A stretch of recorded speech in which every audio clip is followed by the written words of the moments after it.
TikTok and YouTube. Now, Atlas Shrugged by Ayn Rand, her best-selling novel. So, quoting from page 374.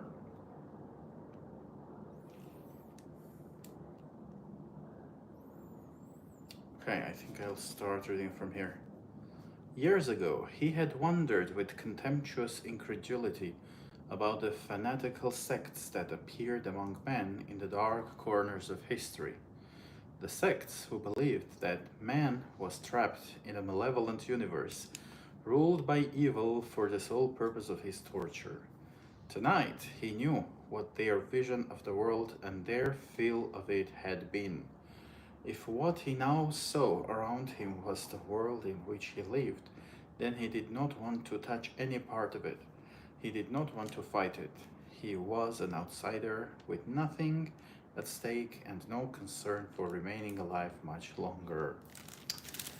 So this is a very interesting take because philosophies and worldviews, secular and political, that say that the universe is evil, we should hate our bodies, our desires, the material world, etc.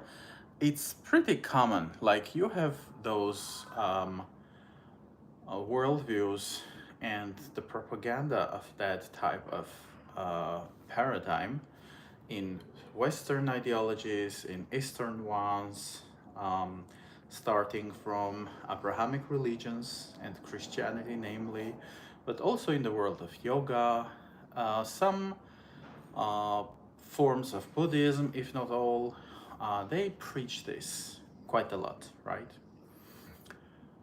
And what that entails is that you shouldn't live on this planet. You should hate every moment of your life as long as you exist, as long as you desire, as long as you have your own will. Hi, Sodara. Hello, Baron Sodara. So that's pretty destructive. That's pretty anti-life. And it's unfortunately pretty common. So for those who are just joining me, Ayn Rand, Atlas Shrugged. Okay, you can give me thumbs up on YouTube. You can tap on the screen on TikTok. What are we talking about, sir? Hello, Arambha. Yeah, I just mentioned that. I hope you caught it. So from the same page, now I'll continue reading. Dagny and his wish. Dagny is the lady and him is Henry Reardon, her lover.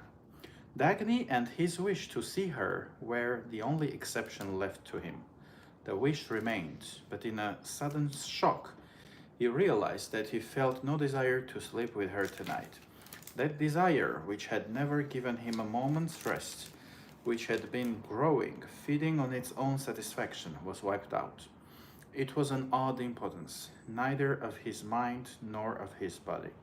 He felt, as passionately as he had ever felt it, that she was the most desirable woman on earth. But what came from it was only a desire to desire her, a wish to feel, not a feeling. The sense of numbness seemed impersonal, as if its root were neither in him nor in her, as if it were an act of sex that now belonged to a realm which he had left. So this happens, I think, when Dagny went somewhere else. Me, Indonesia. Okay, Sodara, you are joining us from Indonesia. Nice to see you. How about others? Where are you guys joining me from? How about you, Arambha? Yeah, so Ayn Rand, the book is about many, many different things. It's about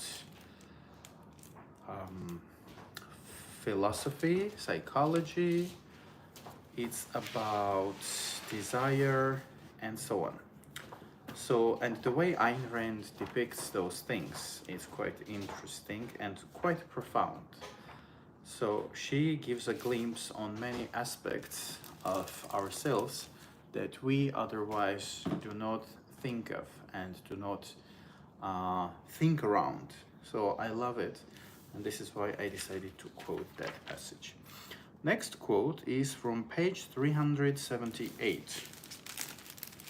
What he knew, what he had discovered tonight, was that his recaptured love of existence had not been given back to him by the return of his desire for her, but that the desire had returned after he had regained his world, the love, the value, and the sense of his world, and that the desire was not an answer to her body, but a celebration of himself and of his will to live. This is so beautiful. Oftentimes, love is depicted as something totally altruistic. As if you love, then your only concern is the other person, and you are expected to forget yourself, you are expected to don't care about yourself, and your only focus should be the other person. But in the world of objectivism, in the universe of Ayn Rand, that's not the case. Even it's who is loving? Yeah, who does the loving? That's an interesting question. You love someone, yes? When we say I love you, there are three important components. The subject, who, I, then the verb, loving, yes? The process of loving. And then the object, you love whom? I love you. So those three things are, all of them are important. And if there is no I, then who can do the loving, you know? So in our everyday life, because of religion, because of many forms of collectivism, right-wing collectivism, left-wing collectivism, often that sense of I is left out.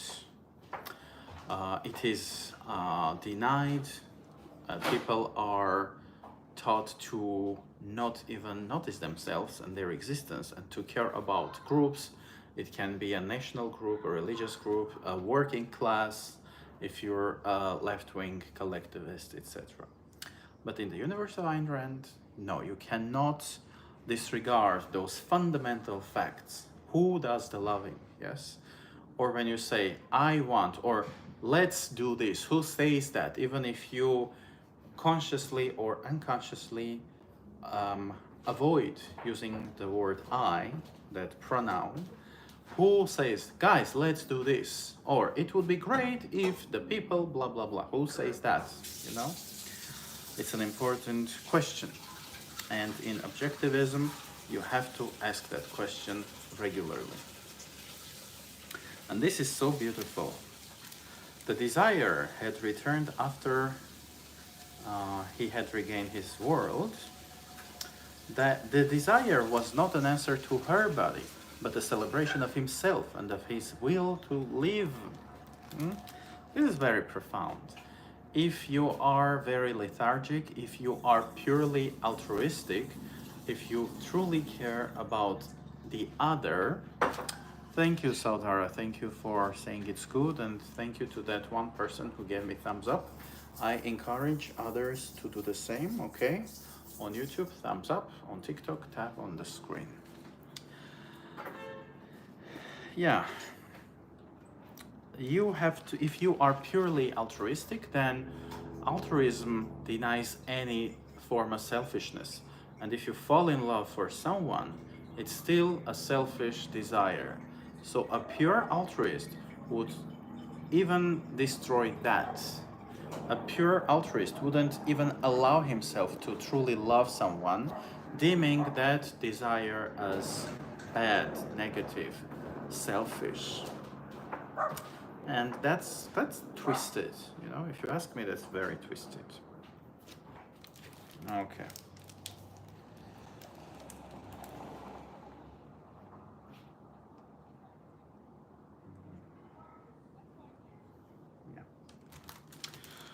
Think, yes, I'll move on to the next one. So the novel is also full of interpersonal relationships, psychology. It's romantic, it's social, so very, very interesting. Okay, it's Atlas Shrugged by Ayn Rand. Next quote is from page 380. Now,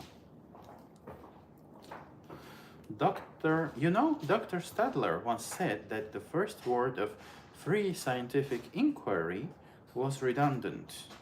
He seems to have forgotten it. Well, I'll just say that governmental scientific inquiry is a contradiction in terms. Yes, this is very objectivist. Objectivism is the philosophy that is founded by Ayn Rand, the author of the novel. So objectivism holds that governments should be very small with very limited functions, just as state and religion are separate. So state and economy should be separate from each other as well, argues Ayn Rand and her philosophy of objectivism. So governmental scientific inquiry.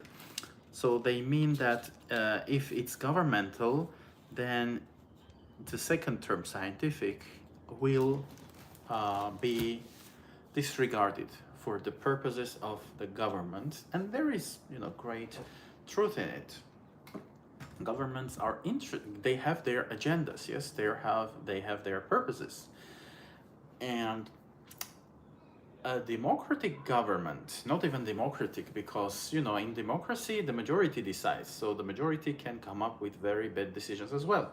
So even democratic is not a very good term for or paradigm framework for keeping science independent. Governments, they have their agendas. If the government is at least responsible and honest, then the agenda of the government should be to serve its citizens, right? But if the government is corrupt, then science plus government can result in very bad outcomes, like weapons of mass destruction that are not only against the external enemies, but also the internal enemies, which can be citizens who disagree with the government. There was this European country where they experimented with new technology when they released sound waves into the crowd when the crowd was protesting. It was an Eastern European country, Slovakia, if I'm not mistaken, where the president is not very popular with a lot of citizens. And by the way, in the novel, we have a similar instance when this state science institute is creating a weapon that will, if needed, be used against the protesters and the citizens as well. So this is, the interesting discussion on government and citizens, freedom and science, etc. And yeah, objectivism would not welcome science that is controlled by government, because the agenda is straying away from total freedom. You then are given a different agenda which is important to the given government. Next, page 383. Another gang in Washington is yelling that I am not expanding enough and something should be done to let the government seize my mines, because I am greedy for profits and unwilling to satisfy the public's need of fuel. At my present rate of profit, the Confederated coal property will bring back the money I spent on it in 47 years.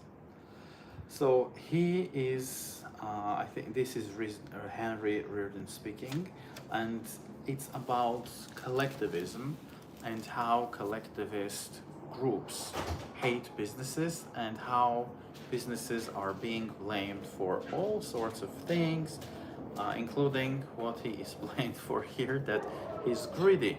He is not expanding, he's not creating new jobs. And when businesses do that, when they expand a lot, when they create new jobs, of course, there are other complaints. Oh, this is monopoly. He shouldn't be, or the business shouldn't be allowed to expand that much. So always you have complaints and dissatisfaction. It's not really about what the business does. It's about the collectivist mind frame of people who are complaining against businesses. It's just their paradigm, their hatred of success, their hatred of private property and private businesses, etc.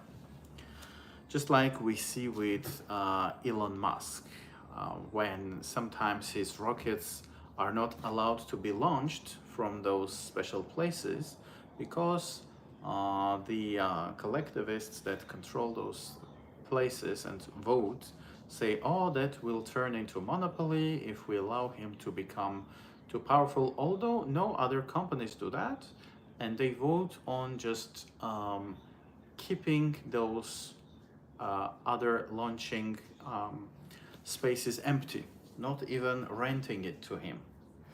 This is a real story which happened, and Musk himself tweeted about that, and he shared the voting, how I think 5 Democrats voted against it. You know, it's one thing to be unhappy with Musk's behavior and policies, which I understand, and the way he, saluted. That's understandable, and it's fine when people boycott his businesses, but keeping businesses from growing, there is something wicked about it. And making governments super powerful and super invasive, that's actually very dangerous. All right. Page 384. Now the possibility of being sent to jail if this dinner was a felony meant no more to him than the possibility of being run over by a truck, an ugly physical accident without any moral significance. Oh, this is actually it's a dinner between Henry Reardon and another business person. They choose to have a private dinner and settle some business matters because of Washington policies and because of all the directives and all the legislation that made doing business almost impossible, especially if you're an honest business person. So the book is also very, very useful for people who are interested in entrepreneurship, in business, because as an entrepreneur, as a business person, you have to decide on what to do in hard situations, just as Henry Reardon decides here to risk and to factually go against the legislation because otherwise he wouldn't be able to go about his business and make profits and serve his long time customers. Also, in terms of legislation, like as a business, you too are going to be affected by legislation. So if it's a legislation that's pushed by collectivists that try to control you and limit your business activities, you will suffer. So sometimes, unfortunately, a lot of people think that, well, politics is not for me, it's not about me. And I think it was Churchill that said, If you don't do politics, politics will do you. Something like that. And sadly, that's the case.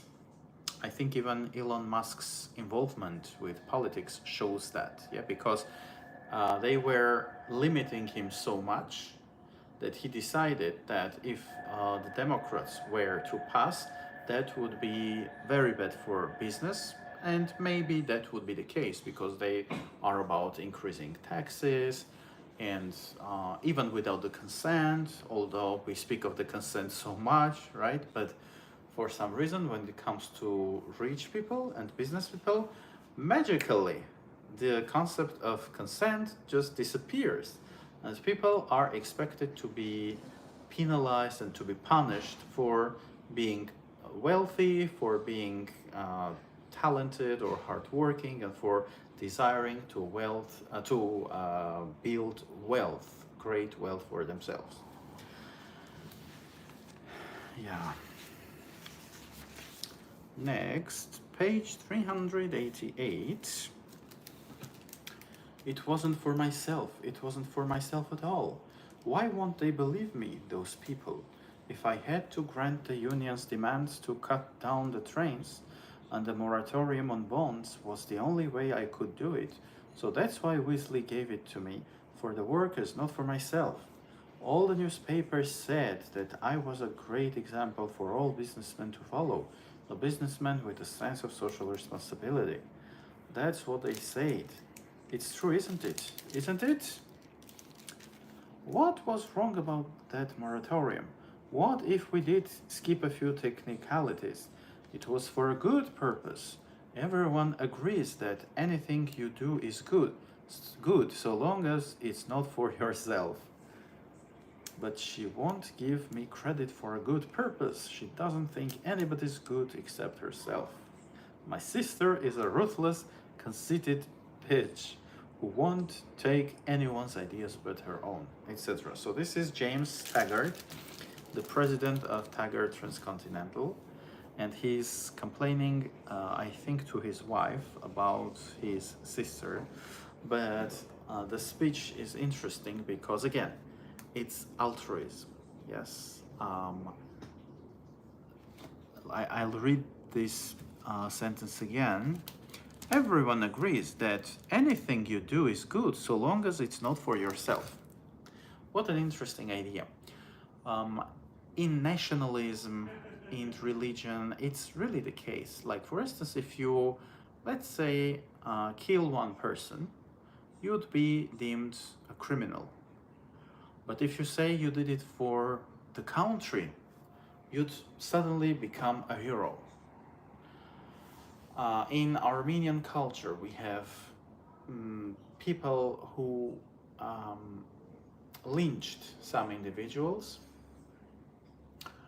and they are praised as heroes. Like Solomon Tehlerian is a famous name because he attacked and killed a former Turkish official who was behind the organization of the Armenian genocide. So still, of course genocide is bad, and of course people need to be held accountable for their crimes.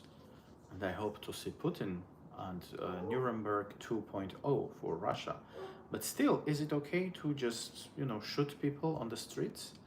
When you allow yourself to do that, you open the gates to, let's call it anarchy, or to lawlessness. And what if then a Turkish person decides to do the same against an Armenian individual? Let's say the descendant of that murdered official. Would that be okay? See, every side has their justification. Of course, Solomon Tehlerian was saying, well, I did it to avenge the Armenian people. But how about cooperating with the police, especially when that was happening in Germany? Tehlerian, that other Turkish official, he ran away to Germany from the former Ottoman Empire. So you could talk to the German police. Yeah, you could explain the situation, etc., etc. And he was wanted by the new Turkish government, so you could also extradite him to Turkey, right? So yeah, so murder can be praised the moment you say, I did it for others. You know, when those Palestinian citizens kill Israelis, and they are praised by their society, by some international society, as heroes who fight for their independence. That's insane, you know, when uh, an Israeli civilian is murdered by a Palestinian and it's praised as an act of resistance. That's so rotten, so wrong. But this is the case. Like, whenever you do something, also something bad, but you say it's for others, it's for my nation, for my religion, suddenly you become a hero. You're not really a hero. It just shows how that society or the people who praise you inside that society is rotten. And unfortunately, it's very common. This immorality is very common in different nations. So this passage was about that, how people justify their actions, including ugly actions, through altruism, and how they really think that if I do something bad for the sake of my nation, then it's good. Rape is also used by people, especially by men, in conflicts. And again, those folks are often praised for raping because, oh, he's doing it for his own nation, for his own religion. That's absurd. That's still criminal, you know. But sadly, and Armenian-Azerbaijani conflict, we have those people from both sides. Like, we have Armenian criminals who are praised as national heroes in Armenia, and we have Azerbaijani criminals who are praised as heroes in Azerbaijan. I think Safarov was the last name of one of such people who murdered an Armenian soldier when the soldier was asleep, and he was praised as a national hero. He was given an apartment. Armenians did the same to similar Armenians who organized terrorist attacks, okay? So it's really both sides doing the same rotten thing. And unfortunately, in collectivism, it is justified. And this is why altruism and collectivism are so disgusting, so ugly, and this is why I prefer individualism and reason and free market capitalism. Okay, let's move on. Page 398, Ayn Rand's Atlas Shrugged. Okay, that's her best-selling novel. He lost for that moment all the days and dogmas of his past. His concepts, his problems, his pain were wiped out. He knew only, as from a great clear distance, that man exists for the achievement of his desires, and he wondered why he stood here. He wondered who had the right to demand that he waste a single irreplaceable hour of his life when his only desire was to seize the slender figure in gray and hold her through the length of whatever time there was left for him to exist. This is the philosophy of Aristotle, and the philosophy of objectivism, which was created by Ayn Rand, the author of Atlas Shrugged, is based on the philosophy of Aristotle. So Aristotelian universe is benign, and your desire is not damned as something bad because it's coming from you, as opposed to, you know, coming from others, from the society, from other group of people. So this is beautiful. This is absolutely beautiful, and I chose to quote this passage because of all the beauty.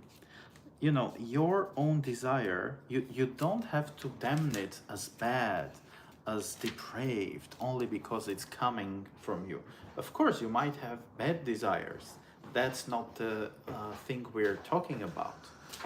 But in altruism, in religious and political altruism, often whatever comes from within you is automatically damned as something bad or negative because that comes and emanates from within you. And that's pretty rotten, you know? So in objectivism, that's not the case. And you can celebrate life, you know? And that is the beauty of objectivism, the beauty of the philosophy of Aristotle. In Plato's universe, that's already different, you know? And altruism is everywhere. It is pretty common in different parts of the world, in different philosophies. So I think I will stop here for today because I have a meeting.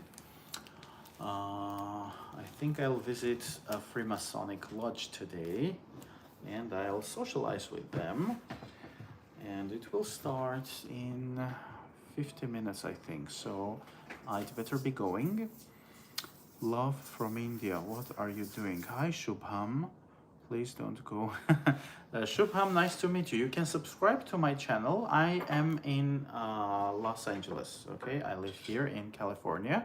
Subscribe to my channel. I'm doing these lives pretty often, okay? So I'm reading Ayn Rand's Atlas Shrugged. So you are welcome to join me later, okay?